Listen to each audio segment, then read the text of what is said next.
E, e pergunto, se pode esclarecer aqui a opinião pública. Em Angola, quem é que estabelece o preço da cesta básica?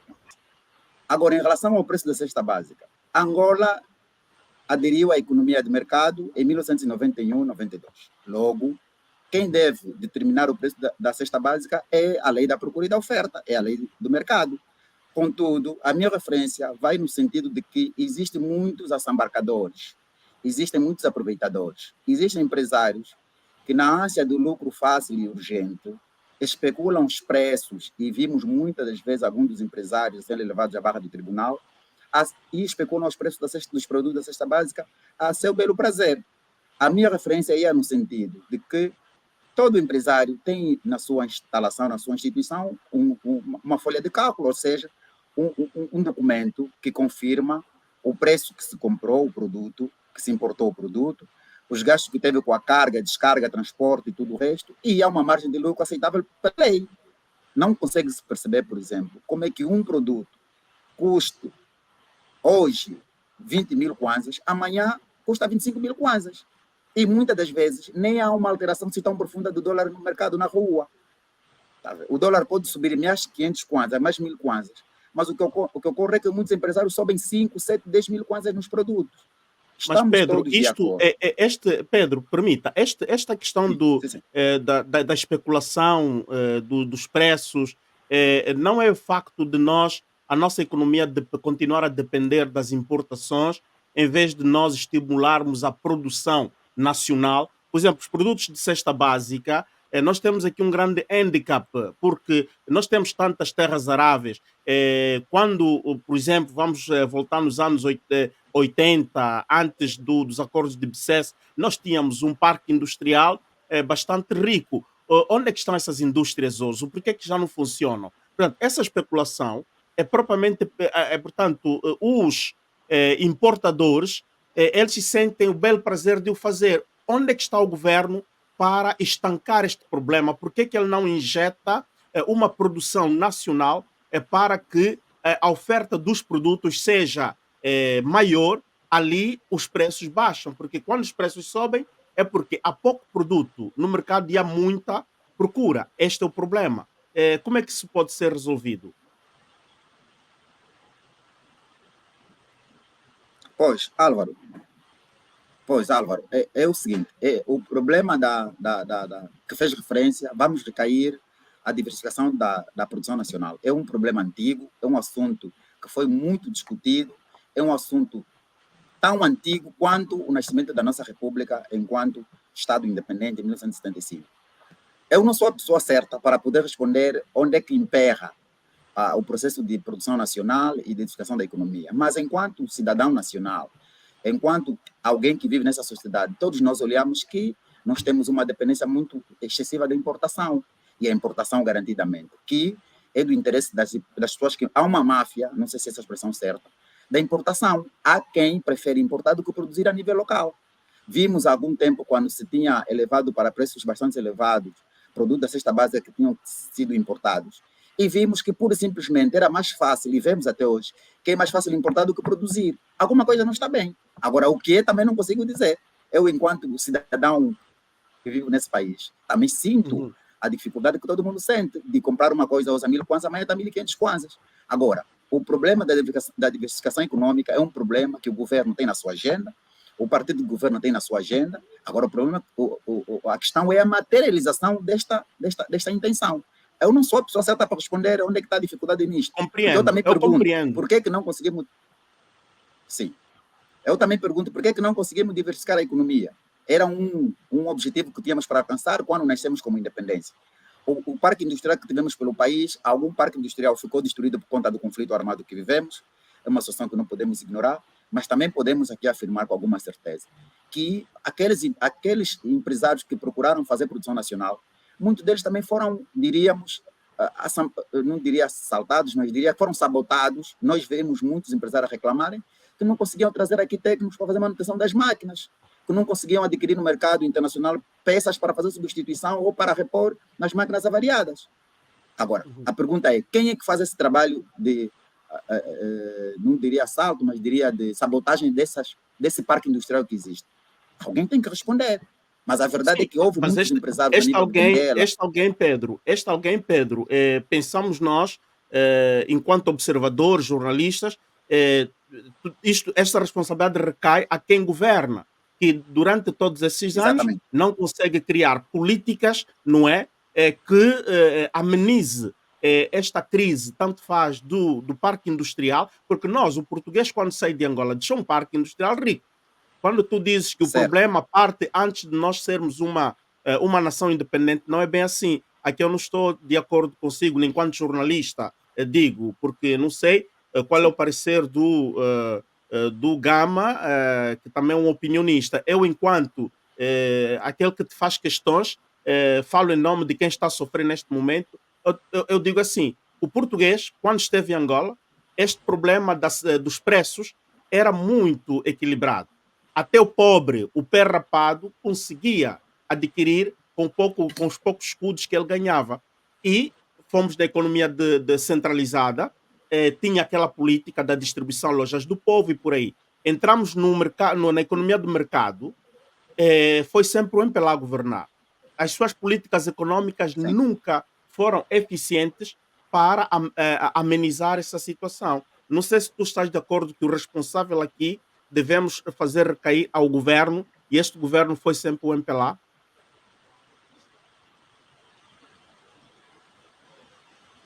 Sim. Ah, Álvaro, Sim. eu claramente que concordo consigo, mas é preciso percebermos que em 1975, quando se deu a independência, também perdemos muita mão de obra qualificada.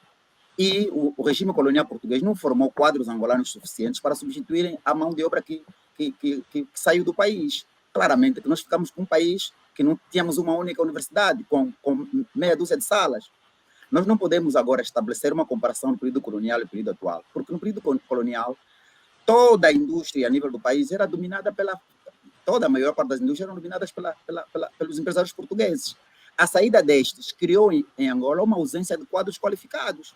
Em 75 e 76 foi quando o presidente Neto abriu o processo de formação de quadros, quando se criou o INAB, agora é INAGB, e mandou quadros para se formar fora do país. Claramente que o processo devia ser, nessa altura, melhor acelerado. O processo devia ser, nessa altura, ter uma maior dinâmica. Mas, e tem uma nota que é importante, todos os dados estatísticos referentes ao período colonial em Angola é produzido pelo Ocidente.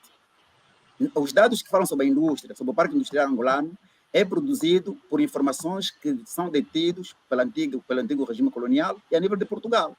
Quem nos garante, e falo aqui com alguma desconfiança, que o número que nos apresentam são números reais. Mas nós tivemos uma crise de quadros em 75. Mas E nós temos o essa crise de Instituto de quadros colocou... Estatística. Pedro, nós temos o Instituto de Estatística, Não, porque falo tu de és um 75. docente. Falo de 75. Ok. Sim. Falo de 75. Os números que nós temos do parque industrial de 75 para baixo, de 75 a 61, foram fornecidos por Portugal. Os números são reais. Ou aqui há uma perspectiva também, aliás, ficou muito patente que boa parte houve uma elite portuguesa, no âmbito do saudosismo, também produziam números inflacionados no sentido de denegrir quem governa. Não estou a dizer que justifica-se o atraso que temos na diversificação da economia. Estou apenas a dizer que em Uhum, 75 tivemos uma uhum. carência, ausência de quadros, tivemos quadros pouco formados, e de lá para cá o país abraçou um processo de formação de quadros em 76 com a criação do INAB, mas que infelizmente o processo não foi tão dinâmico, não foi tão célere, e estamos a discutir hoje, em 2023, o problema da diversificação econômica. Concordamos todos que o governo devia ter uma dinâmica maior, uma aceleração maior. Mas há Uhum. aqui fatores que não podem ser descurados. A saída massiva de quadros formados em 75, o conflito armado que se instalou em 75, que terminou em 2002, são fatores que não podem ser perdidos de vista ao analisarmos esse problema da industrialização do país e da criação ou da diversificação da economia do nosso país. Ok, é muito interessante a tua resposta, mas houve uma que não me respondeu. Em todo caso, vamos avançar. Mas devo dizer que, mesmo Qual quando é? diz. Não, eh, qual é que não não, respondi? não existe um salário standardizado no setor privado que deveria ser regulamentado e Sim, fiscalizado pelo próprio governo. Portanto, setor privado, o Estado é o sim, árbitro, ele dá autorização que a iniciativa privada, não é? O cidadão tem a sua sim. iniciativa, mas em termos de pressário, ou melhor, em termos de salário, deveria existir Salário? já um salário mínimo, mas não sabemos qual é o salário mínimo do setor privado. Este é um outro problema. Sim. Não, Álvaro, essa pergunta posso responder da seguinte forma. O handicap do nosso governo é a fiscalização e a expansão. Nós temos fragilidades no processo de inspeção e fiscalização.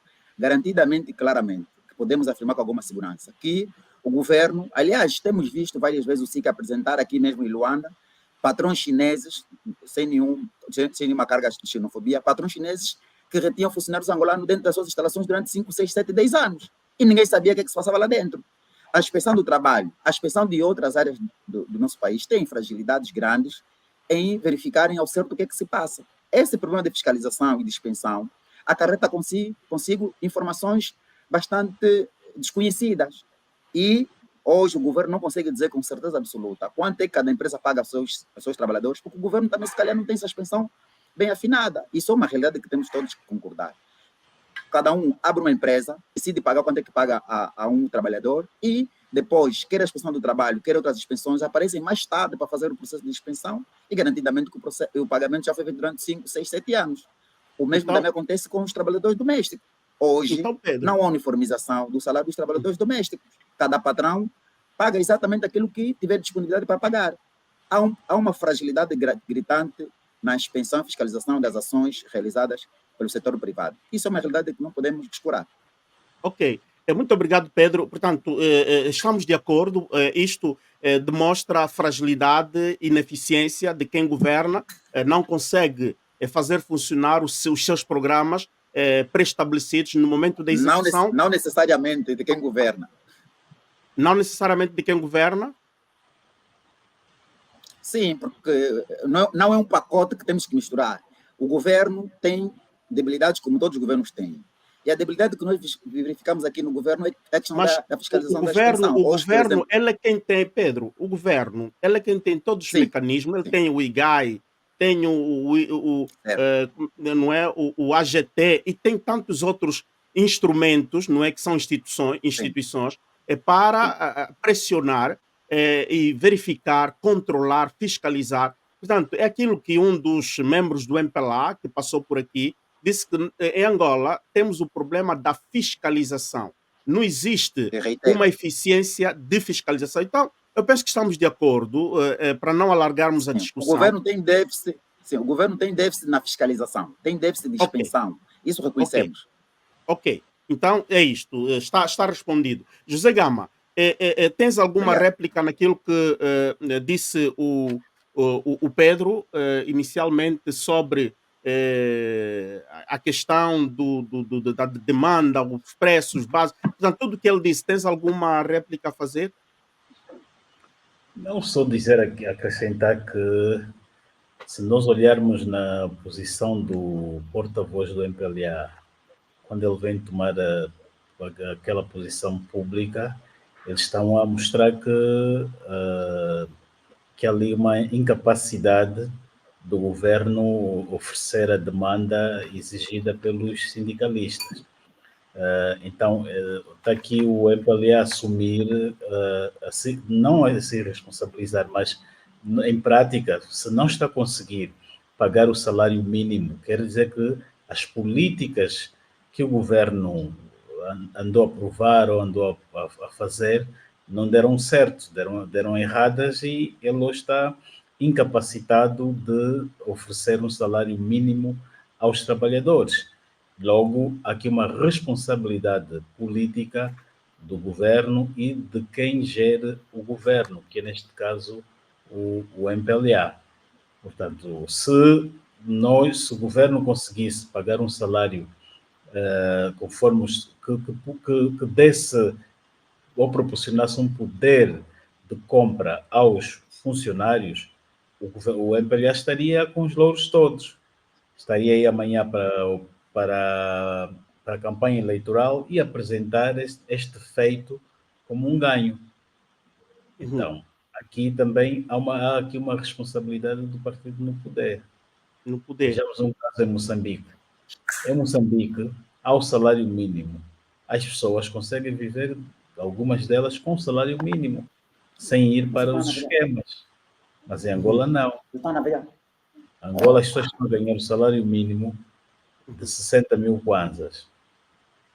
Não se fazem atualizações dos salários anuais. O angolano está sempre a perder o poder de compra.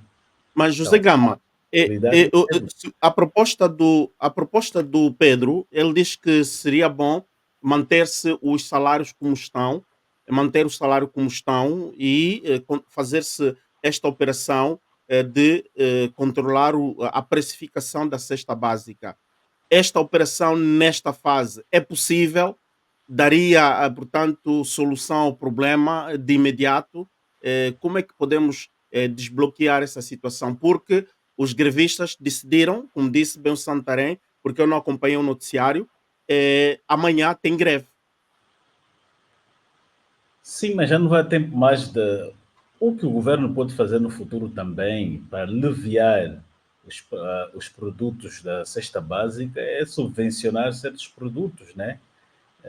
De forma de forma que aquilo, quando chegar ao destinatário final, ao consumidor final, chegar num preço mais aliviado e, com isso, o próprio consumidor ter algum, algum poder de compra. Pode fazer este tipo de medida, porque o problema aqui é que os salários não têm sido, não têm sido atualizados no país. O Uhum. problema está aqui. Ok. Os salários não têm sido atualizados no país.